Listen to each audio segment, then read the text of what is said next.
സ്വപ്നങ്ങൾ പകർത്തിയ തലയണ. ഓരോ ദിവസവും രാവിലെ ആരവ് മറന്നു. നെഞ്ചിൽ ഒരു വിചിത്രമായ വിറയലോടെ അവൻ ഉണരും. പ്രധാനപ്പെട്ട എവിടെയോ ആയിരുന്നതുപോലെ, മനോഹരമായ എന്തോ സംഭവിച്ചതുപോലെ. പക്ഷേ അത് പിടിക്കാൻ കഴിയുന്നതിനു മുമ്പ് അവ അപ്രത്യക്ഷമാകും. ഒരു ജനാലയിലൂടെ രക്ഷപ്പെടുന്ന പക്ഷിയെപ്പോലെ. ജീവിതം അങ്ങനെ തന്നെ തുടർന്നു. ഉണരുക, സ്കൂൾ, പഠനം, ഉറക്കം, അതേ ആവർത്തി. ഒരു വൈകുന്നേരം വരെ മുത്തച്ഛൻ്റെ തട്ടിൻപുറം വൃത്തിയാക്കാൻ സഹായിക്കുന്നതിനിടയിൽ ആരവ് അത് കണ്ടെത്തി. വെള്ളി നൂൽ കൊണ്ട് തുന്നിച്ചേർത്ത പൊടി പിടിച്ച ഒരു വെൽവെറ്റ് തലയണ. ഊതിൻ്റെയും പഴയ കടലാസിൻ്റെയും മണമുള്ള ഒരു മരപ്പെട്ടിയിൽ അത് തിരികെയിരിക്കുന്നു. ഒരു കുറിപ്പുണ്ടായിരുന്നു: ഈ തലയണയിൽ നിങ്ങളുടെ തല വയ്ക്കുക. നിങ്ങളുടെ ആത്മാവ് നിങ്ങളോട് പറയാൻ ശ്രമിച്ചത് നിങ്ങൾ ഓർക്കും. അവൻ ചിരിച്ചു. ഒരുപക്ഷെ വെറും പഴയ കവിത. എന്നിട്ടും ആ രാത്രിയിൽ അവനത് ഉപയോഗിച്ചു. മാസങ്ങൾക്ക് ശേഷം, ഒരുപക്ഷെ വർഷങ്ങൾക്ക് ശേഷം, അവൻ തൻ്റെ സ്വപ്നമോർത്തു. അവൻ പറക്കുകയായിരുന്നു. ഒരു സൂപ്പർ ഹീറോ പോലെയല്ല, പക്ഷേ സ്വതന്ത്രനായി. അവൻ്റെ ശരീരമൊടുവിൽ ഭാരമില്ലാത്തത് എങ്ങനെയായിരിക്കണമെന്ന് ഓർമ്മിച്ചതുപോലെ. കാടുകൾക്കും തടാകങ്ങൾക്കും ശാന്തമായ ഗ്രാമങ്ങൾക്കും മുകളിലൂടെ അവൻ ഉയർന്നു.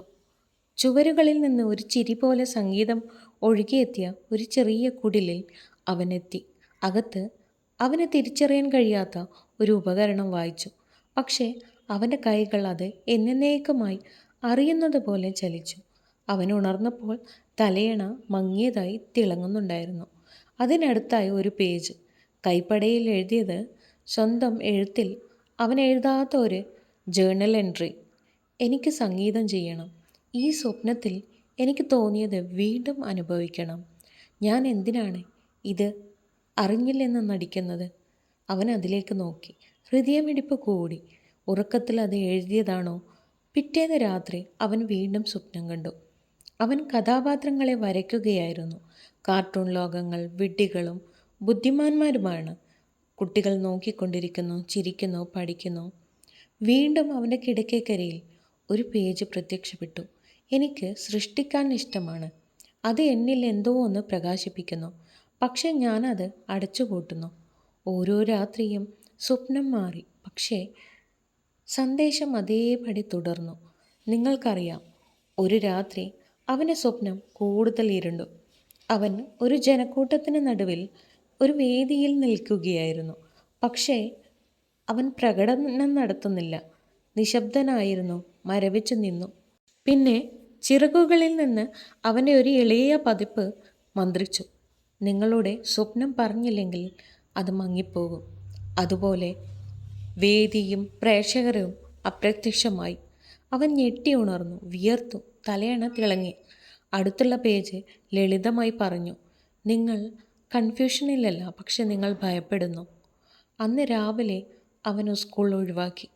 കലാപം കൊണ്ടല്ല, അടിയന്തരാവസ്ഥ കൊണ്ടല്ല. അവൻ തൻ്റെ പഴയ കീബോർഡ് പുറത്തെടുത്തു. സ്കെച്ച് പാഡ് പൊടി തട്ടിയെടുത്തു. സൗജന്യ സംഗീത സോഫ്റ്റ്വെയർ ഡൗൺലോഡ് ചെയ്തു. എന്തെങ്കിലും ഉണ്ടാക്കി, വീണ്ടും വീണ്ടും എന്തെങ്കിലും ഉണ്ടാക്കി. അത് പെർഫെക്റ്റ് ആയിരുന്നില്ല, പക്ഷേ അത് സത്യസന്ധമായിരുന്നു. ഒരു രാത്രി അവൻ ഉറങ്ങുമ്പോൾ തിളങ്ങുന്ന തലയണയില്ല, പീപ്പിൾ സന്ദേശമില്ല, സ്വപ്നമില്ല, വെറുതെ വിശ്രമം. രാവിലെ അവന് ഒരു വിറയലും അനുഭവപ്പെട്ടില്ല, വേദനയില്ല, വെറുതെ സമാധാനം. കാരണം തലയണ അവനെ ഇനി ഓർമ്മിപ്പിക്കേണ്ടതില്ലായിരുന്നു. അവൻ ഒടുവിൽ ഉണർന്നു. മോറൽ: നിങ്ങൾക്ക് എന്താണ് വേണ്ടതെന്ന് നിങ്ങൾക്ക് ഇതിനകം അറിയാം. നിങ്ങൾ കേൾക്കാൻ ഭയപ്പെടുന്നു. If you love to watch this video, you can like, share and subscribe.